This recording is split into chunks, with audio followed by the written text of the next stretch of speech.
Right, so you are live, Katie Hind with us.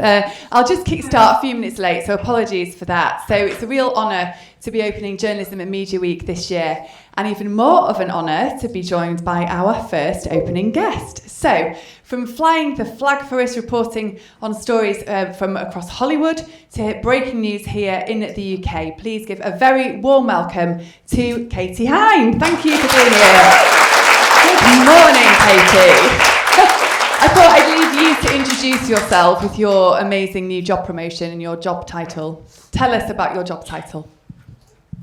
Hi there, sorry, I'm so sorry I'm late. I've been doing a podcast this morning with Christopher Biggins and he turned up a bit late, so I guess that's showbiz for you, isn't it? It certainly is. So tell us about your job title, because you were showbiz editor of the Sunday Mail and now you are consultant editor show business for Mail newspapers. And tell us what that means. Yeah, so now I work across both the Daily Mail and the Mail on Sunday, writing their showbiz stories, getting, making sure that their showbiz content is very good. And tell us how you first got into journalism. Can you remember? So I, when I was about 12, I decided I wanted to be a journalist, and I used to sort of think, gosh, this is probably going to be quite an impossible thing to do. So when I was 16 and I started doing my A-levels, I wrote to my local newspaper, the Crawley News, and I asked them if I could come in one morning a week while I was doing my A-levels. And they said yes. So every Wednesday morning I used to go in, because I didn't have any lessons then, and do a sort of few hours in the office. In the school holidays I used to go in for sort of half term, Easter holidays. And it kind of went from there, really. And I just did lots and lots of work experience. So obviously you then went on, I remember you talking about this when we worked together years ago, you went to university and you were quite involved in the student newspaper, was that right? Yeah, so I went to the University of East Anglia in Norwich, where I studied linguistics. And I spent a lot of time working on my student newspaper, actually, really more time than doing my actual degree. It was called Concrete, and I was the news editor, then the deputy editor. And then the editor job was a full-time sabbatical position, which you had to apply for. So I applied for that, and then once I'd graduated, I spent a year doing that, which was loads of fun. It was probably the best job I ever had, really. It was really good, really, really good fun. And so go back to your first job when you first got into the industry. What can you tell us about that? Sorry, my first job in the industry. Well, then it was at the Crawley News. So I went back to the Crawley News where I did my training with them. And so, I grew up in the town, so it was quite a good opportunity for me because I guess I had lots of contacts. I knew the town really well. It wasn't particularly glamorous, but then, we've all got to start somewhere, and that's the whole thing about journalism. It's kind of not really where you start, it's kind of where you end up, and you have to put the time in, I think, while you're young, while things aren't always, I think that's where you can make the difference, when things aren't always easy and you're not being paid very much money. I would go to court cases, I'd go to council meetings, I'd cover sort of pretty unpleasant crime stories, which are pretty grim. But it was, again, it's every job you have, you learn something, don't you? And I learned a hell of a lot working there. And from there, I went on to the Daily Express, where I worked on their showbiz desk. Very, very briefly, actually, because then I ended up coming to the Daily Star, didn't I, Lee, and work with you. You did. It feels like yesterday. And afterwards, didn't it? It feels like yesterday in so many ways. So after you worked at the tabloid, you worked in a couple of tabloids, and then you found yourself at the then controversial News of the World. What can you tell us about working at the News of the World? Obviously, this was the newspaper that was closed down before the Leveson inquiry happened. What do you recall about working there that was perhaps different from your time working at other tabloids? It was pretty scary. It was pretty frightening. I'll be really honest. It was like some days I was too scared to get up and go to the toilet. It was a really horrible, scary, frightening atmosphere. Why would you be too scared to go to the toilet at work? Well, it was just the environment and the environment and the sort of the fear factor, I guess. If you weren't delivering story after story, you were wasn't very pleasant. It wasn't a very pleasant place to be. Obviously, at the time, I mean, I was so young, I had no idea about what was going on elsewhere in the paper. But for me, it certainly isn't somewhere that has fond memories, put it that way. So after your time there, you went to Tinseltown, didn't you? What can you tell us about living in LA? You had a gap, didn't you? I actually went to the Sunday People. That's right. That, which was a kind of slightly different experience, although still tabloid newspapers aren't easy places to be, and particularly as a woman, I think things have changed now, but 10, 15 years ago, being a woman on a red top newspaper wasn't a walk in the park. So that came with its difficulties. There was sort of not very nice things that went on at times. But it was an opportunity for me to I was there about 7-8 years, and it gave me a real opportunity to make my mark and get stories and break stories, and so I was a showbiz editor there, and I also had a showbiz gossip column, which was great and I loved. So again, it sounds great, but lots of parties, lots of premieres, lots of time spent in nightclubs trying to get stories, which sounds again glamorous, but actually great when you get a story that it's hard work, but when you get that story, it's fantastic. So when you did move to America to live there, would you say you got stories in the same way? How was life over there compared to working as a journalist here? What I found really, really different over there was the way that journalists are seen as, especially tabloid journalists. I mean, you're not always treated very nicely over here, but over there they absolutely despise the tabloid press. The publicists just won't engage. I mean, as you know, Lee, over here, celebrity PRs are pretty friendly, aren't they? I mean, I know this. I'm sure we'll come to that later, but there are some that perhaps aren't. But it was really, really, really different in terms of people didn't want to engage with you, people didn't want to work with you, so it was a real battle. But I was very lucky because the year I was there were lots of British people, British celebrities. So James Corden came out to start he launched his show, his Late Late Show, while I was there. So I went to the first night. He invited me to the first night of that. And he was always great for stories. Stephen Gerrard actually also came out to play for LA Galaxy while I was out there. So he was, again, good fodder to write about. Kelly Brook was out there making a sitcom. And the Beckhams were out there. So, there was plenty to write about. But in terms of getting to the Hollywood A-listers, it was a bit of a challenge, I won't lie. Going back to those days, or even now, who has been the most memorable interview that you've ever had with? Come on, what's been your favourite part so far of being a showbiz editor? I interviewed Stephen Gerrard when I was out there, and I just absolutely loved him. He was just absolutely delightful. I think he was at such an exciting time of his life, and I was at this exciting time of my life. So we just had a really good. We had really nice. That was one of my much more memorable ones. And James Corden was always a pleasure, despite what we might have seen about him lately. He was always a good one. He was always a good one to interview. But yeah, I always found, I don't know if you agree with me here, Lee, you probably would.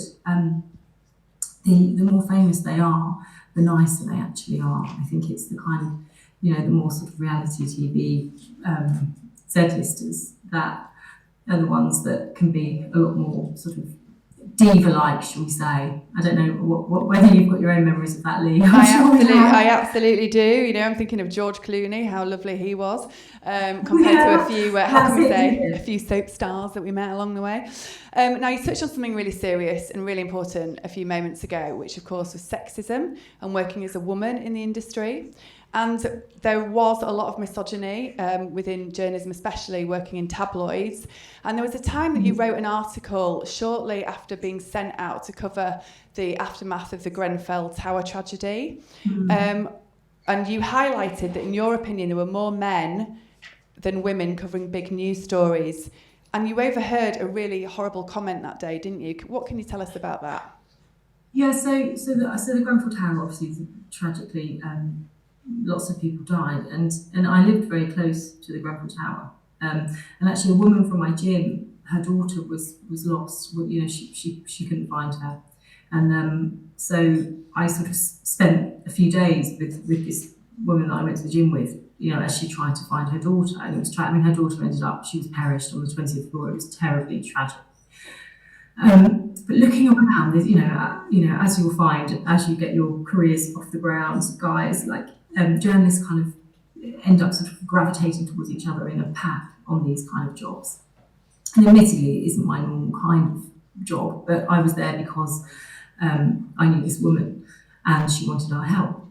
And you know, you looked around you, and it's you know, it was predominantly men. And I overheard a man who worked for another paper who said, "What the effing hell is she doing here?" And it was just like, oh mate, like grow up. So I mean, that was a. I was just sort of laughing to myself and out loud at how you would react to that comment. It's just astonishing. You know me, don't you? Yeah, I was just like really like. I mean, this was 2017. 17. 2017, not long ago. I mean, look, I think it's got a lot better. I mean, I'm certainly where I work. It's very much a meritocracy, which is the best you can ask for, really, isn't it? I mean, you just want to be treated the same, whether you know whatever you are. But yeah, I mean, historically, the tabloid newspapers weren't very nice. I mean, to younger women, quite, you know, could be very difficult places, particularly when you're working with older men who are your bosses. So yeah, it wasn't. I mean, I guess for me, it sort of, I kept going, but I certainly do know of some women who just thought, you know what, no, I can't do this anymore. I can't do it, and end up going off and doing something else, which is like a terrible shame. Absolutely. And talking about support that perhaps you get working in the news environment, in the newsroom these days, I want to go back to November 2020, because you have faced a lot of harassment from your comments that you post online, and I suppose the two go hand in hand, don't they? If you're breaking a story that goes out on a Sunday, you're going to be promoting it all over social media.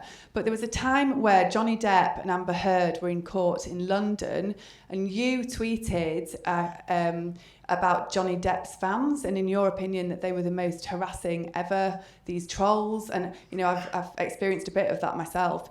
But how did you handle that, and how do you deal with the abuse that you get on social media? Yeah, so that was so what happened was I had some information about Amber Heard having a party, or having a dinner party, and there were some other celebs going, and it was quite very straight. You know, here are pictures of these people arriving. I think you know, at this house where there was this party. You know, but Johnny Depp's fans blamed me for being, you know, Team Amber. And you know, their view was that Amber was, you know, the worst person in the whole world and deserved to be burnt on the stake.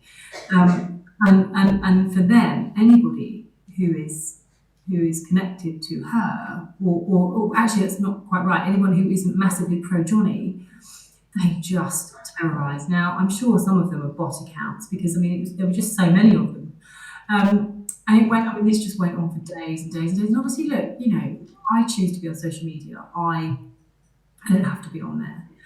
The easiest thing for me to do would probably have been to just, you know, delete my account or, you know, take it off my phone. But then you sort of think, well, why should I do that? Why should I change how I behave because other people can't behave properly? So yeah, I mean, it's not very nice. And it's, you know, Meghan Markle's fans actually are pretty horrendous too. And what they tend to do is, and they do it to other female journalists who I work with, they go through Google and they find a really unflattering picture of you, and will then like tweet it to each other, and, you know, share it all over social media, and so it can be very hurtful. I mean, you know, people say things, you know, about your parents, about, you know, your family, which is what I find particularly upsetting. So anyway, I mean, one of our columnists here, Sarah Vine, she gets trolled a lot, and she gave me her settings that she has, and now I just don't see any of it. You know, that's how I dealt with it. Because if you don't do that, you can just get so consumed. I mean, it's totally wrong, but you know, Twitter is a very sexist place, in my opinion. And particularly if you're a journalist, particularly if you work for a paper that isn't a left-wing paper, particularly if you're connected to anything on the right wing of life. So it's really unfair, and it can drive you absolutely mad. But I mean, I took the decision to change what messages I see written about myself, and try and get on with my life. But others find it far more difficult than me. But it's horrific. It's really horrific.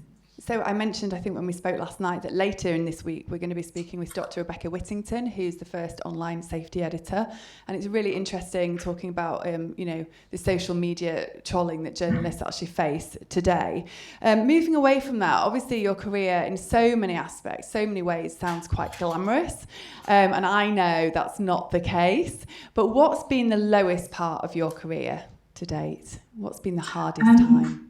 So in 2015, I was made redundant by the Mirror. When I was working in LA, they sent me out to LA. I was showbiz editor for the Sunday People, and they sent me out to LA, and I was there a year. And I came back from my mum's 60th birthday. We went on holiday, and the night before I was due to fly back to LA, they called me and said I wasn't to get on the plane, and that they were making me redundant. And that was horrendous. I mean, I never thought I'd work again. It was being made redundant, I think, is probably one of the most difficult things that can happen to you in your life. And certainly if you're as work obsessed as I am.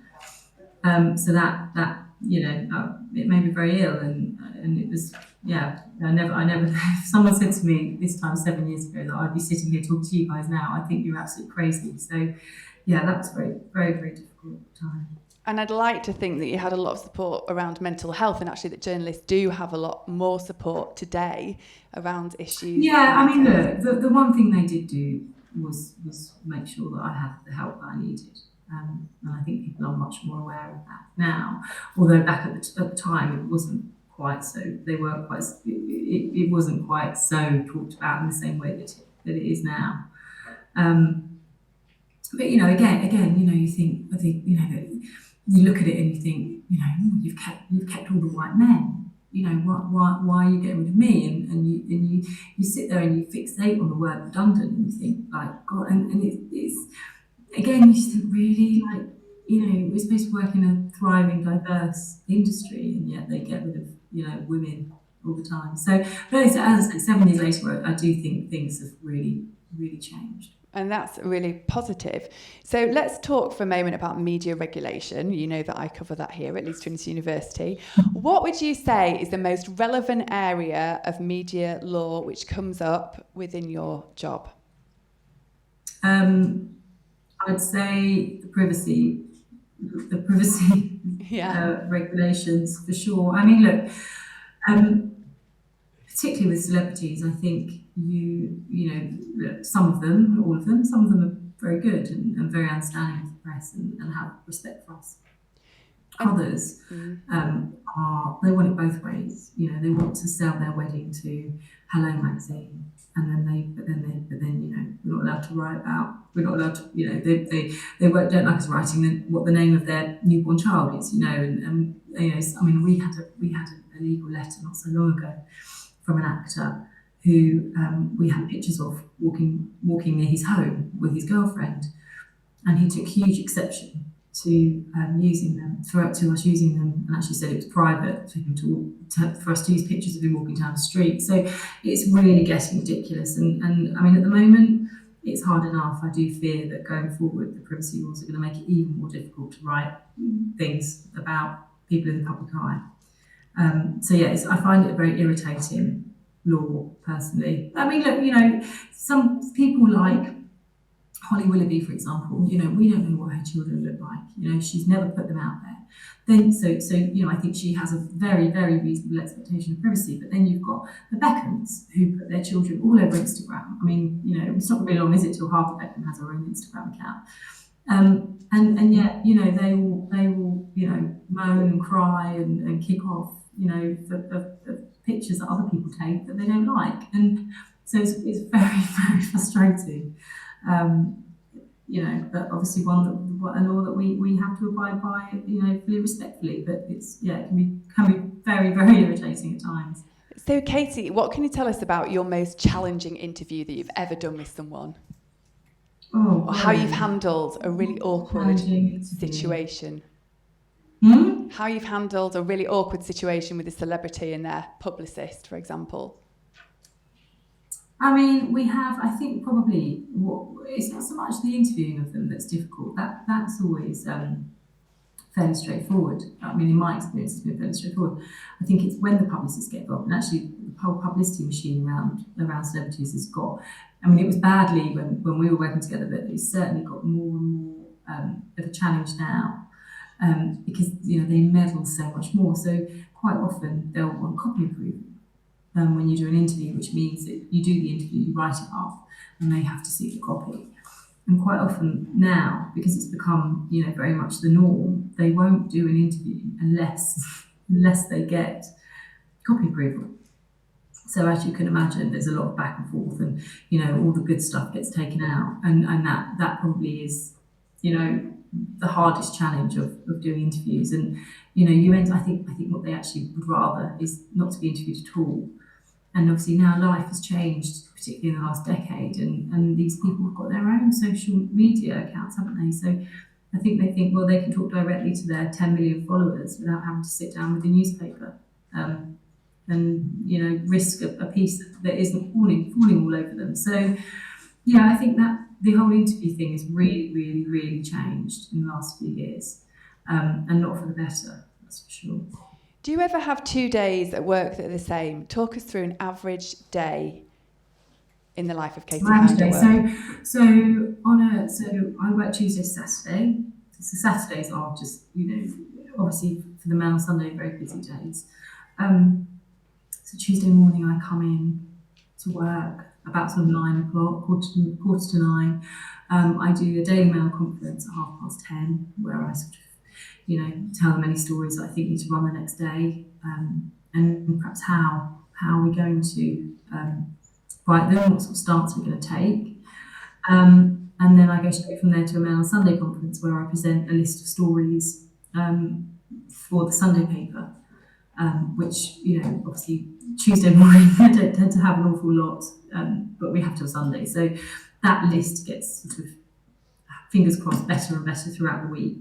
So the Mail on Sunday is very much a sort of work in progress through the week, as opposed to the Daily Mail, which is very, very quick. Obviously you have conference at 10:30 in the morning, and by 6 o'clock that night the paper's pretty much finished. So, they're two very different experiences really. And then so I'll do conference, and then sometimes I'll go for lunch with a contact or somebody that might have some information for a story for me. And the rest of the day, particularly early in the week, is spent sort of, ringing round, just asking people. I've spent quite a lot of years building my contacts book, if you like. And so you sort of ring around and see what on earth people can tell you that you can write in the paper that Sunday. And then as the week goes on, it gets busier and busier in the office. So Friday, I pretty much spend writing stories, as I do Saturdays. And obviously, as with any story, not just celebrity stories, but you have to give somebody the opportunity to respond. So you have to go to their representatives and tell them you're writing the story and see if they want to comment about it. And that can often be the trickiest bit of my week, when people are desperately trying to stop this story from running. So that can often end up in becoming quite terse there. But that's actually my favourite bit of the job. So I quite look forward to that. I can imagine that, and thank you for sharing that with us. Sometimes it gets really tasty and really fun. So you're really brilliant with all that hard stuff. I know what you're like in the conference and news conference. They rarely win either, these people. They try. Now I know, just final question from me before we open it out for a few questions from our group here today. So I know you are a huge QPR fan and are actually a trained... Well, you had a bit of a blip on Saturday, didn't you? And you can tell us about that if you like. And also that you're a trained football referee. Would you ever consider going to work within sport as opposed to showbiz news? Every now and again I think, why didn't I go and do this, particularly when there's like a World Cup coming up or something. You think, oh God, why didn't I become a sports reporter? That'd be much better. But then I think, oh, is it too late to do it now? But I don't know. I sort of feel like I made my choices, and I think it's probably a bit late now to go and start something new like that. But as for my refereeing, I definitely. My niece has just started playing football. She's 7 after the whole Euros. The Lioness is winning the Euros, and I'm quite tempted to go back to refereeing, perhaps to do some little girls' games, because I feel like that their game needs a bit of a push in the right direction and probably needs people to get involved with it. Amazing. How empowering. Right. Who has a question for Katie? Alex? I'm just sending Darren around with the mic. Alex? Hi. My question is, why is it important for students to learn about showbiz journalism, and how does that correlate to other forms of journalism? So what journalism, sorry? Showbiz journalism. So I'll just say it again. Why is it important for students to learn about showbiz journalism, and how does that correlate to other forms of journalism generally? So just to be clear, I mean, people go into showbiz journalism for different reasons. There are some that do it because they want to be famous themselves. I just love getting stories, and whether I was getting stories about, people that work in the city, or celebrities, or footballers, or whatever, I love getting stories, and I feel like showbiz journalism is a really good way to learn how to do that, and you learn a lot fast. You really are sort of the coalface of it. So I think in that respect, it's a valuable. I mean, lots of showbiz journalists do end up going off and doing. I mean, obviously Piers Morgan went off and did lots of different things. Matthew Wright, he was a showbiz journalist and then went off to have his own Channel 5 show. So I think it's a really good grounding to do any kind of journalism, really. Thank you. Anyone else? Next question? Hello. Do you think the new privacy laws could actually benefit journalism and media? Because I think the idea, for me personally, of someone, if I was just out and about photographing me and my family and my children, could potentially be an uncomfortable subject. So I was wondering whether, we'd actually get better reporting and things rather than just taking photos of families on the street just because they're famous. Yeah, I mean, I don't think it's fair to say that families are necessarily hosed down in the street and have their picture taken. I do believe, though, that there are. It's not yet against the law to take a picture of somebody walking down the street. In terms of will it make things better? I think we all believe in a free press, don't we? We should all believe in a free press. I mean, I hope you all believe in a free press. And I think as long as everybody's responsible and doesn't, overstep that mark, which we're not, and there are massive ramifications for overstepping a mark. And also, let's also just, we don't necessarily just not print stuff because of the law. Sometimes we feel like it's perhaps in bad taste to print certain stories, but I think that we can't, as the press, sort of give in to people just because they don't want to have their picture taken in a very public place. So I take your point, and look, at the same time as privacy laws being tightened up, or attempts to tighten them up, we've got social media, we've got Instagram, we've got a whole new world that does give us great content. So I think although perhaps some things are getting more difficult, some things are obviously getting a lot easier, which, particularly when, an A-lister posts a picture of themselves with their new boyfriend or girlfriend, and then that's brilliant, and everybody runs that picture, and perhaps it's kind of a bit of give and take on both sides going forward. Thanks. Next question. Hi, I'm EJ, and I'd just like to ask, when you worked with News of the World, were there any other kind of abusive practices that were aimed at the workers, such as yourself? Such as abusive practices aimed at workers such as yourself, and Abusive practices. Yeah, since you're in a fearful environment, which you said earlier. Yeah, I mean, it was just an unpleasant atmosphere. You know, it wasn't like anyone ever came up to me and made any threats or anything. It was just I was very young. It wasn't a very nice atmosphere, and I just sort of sat in the corner and tried to get on with my work. But no, I mean, I was never say I was threatened or anything. No. Any other questions? I think we've got one at the back. Hello. Earlier on you touched on your use of social media, and I wondered whether you think that it's a good thing for journalism or whether it can be a deterrent, I suppose. Yeah, you know what? I often think the same myself. Yeah, again, you know, every now and again I do think, like, why am I doing this to myself? It does seem utterly ridiculous. I think if you ask most journalists now, it's useful because you know, people do find me and give me stories and tip me off about things, particularly, you know, things that could be quite. I mean, for example, I've written a lot of stories in the last few years about how people are treated who work at television companies, such as Channel 4, ITV, BBC. And they often, in fact, the majority of those stories I've written have been because people have got in touch with me through Twitter.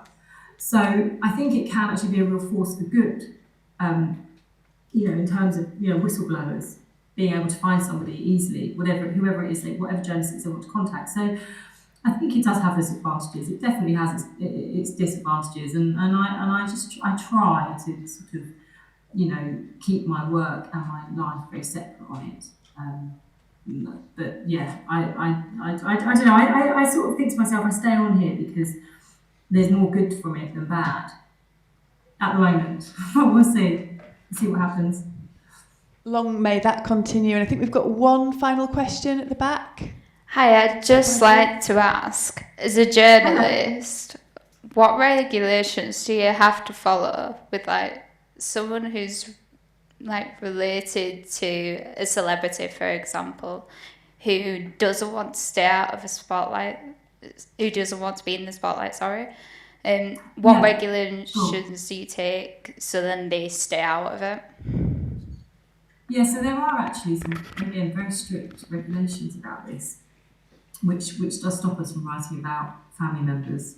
You know, it's the IPSO code makes it very clear that we're not to write about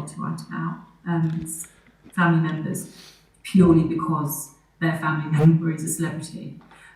So, you know, obviously if said family member, you know, does something off their own back, completely unrelated to their sibling or their parent or whatever, then that's kind of, you know, a different story. But just right, like, for example, there's a celebrity whose brother, this has never been written because again we can't, whose brother is very has a very severe drug problem, and you know, people are always trying to sell stories on this man, and we can't write it simply because we're not allowed, and there's you know, stringent regulations against it. Thank you. And I think we've got one final question. Yes, it's me. In your opinion, when do you think journalism can cross the line? Where do we put that line? When does it come across as not being journalism and can come across as abusive or even propaganda in some cases? Where do we draw that line? Well, I mean, can you be more specific? Because I'm kind of, in what way? That's a bit of a, not really thought about, honestly, but when do you think when do you think it is journalism, but then it's, should we say it isn't? Should we say that it's basically just abuse? Is that clear enough? Sorry, say that last one again? Basically, I think to simplify it, what would you say is the difference between what is journalism and what is basically just abuse? What is what? I can't hear that last word. The question was what's journalism and where does it cross the line with what could be termed as abuse? That's what I meant. It was just my terrible wording. Oh, it's okay. No, don't worry. I just want to make sure I can hear it properly. I can't answer it properly.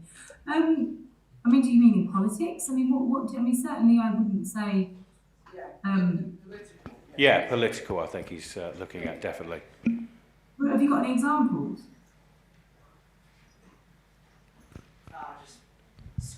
No, You know, just Or you could use the wondering. example, couldn't you, of when Boris Johnson was all over the front page of The Guardian having a row with his then partner before they got married. And actually, some people thought that was a form of abuse rather than journalistic best practice.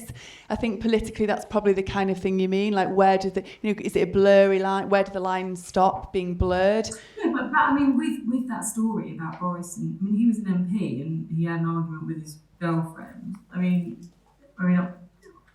I would say that is a story that has a public interest to run, doesn't it? That one on that occasion. If what you're getting at is how I guess newspapers have their own political agendas, don't they? And I guess some people will see that as crossing as propaganda. You look at the Mail, the Sun against the Mirror and the Guardian. Depending on what side of the fence you're on, it's easy to perhaps perceive some of what is written as propaganda. Both sides do this, by the way. But I can't, it's difficult for me to answer that without having a more specific example of what you're talking about. I think it's really interesting there, just finally, that you touched on public interest, because honestly, Katie, I bring public interest into all my lectures and workshops and bang on about it. And I think obviously that is quite relevant as well with this sort of question. I think that, but what we often get confused about, don't we, which is it in the public interest or is it of interest to the public? I think that's... Well, we'd love you to come and see us and do a masterclass on public interest, please. If I could book you now for January, that would be super. I'll come back. And, invoice me later. Do you know what? I'll come back and talk to you about that, I promise. Right, I'm going to hold you to that.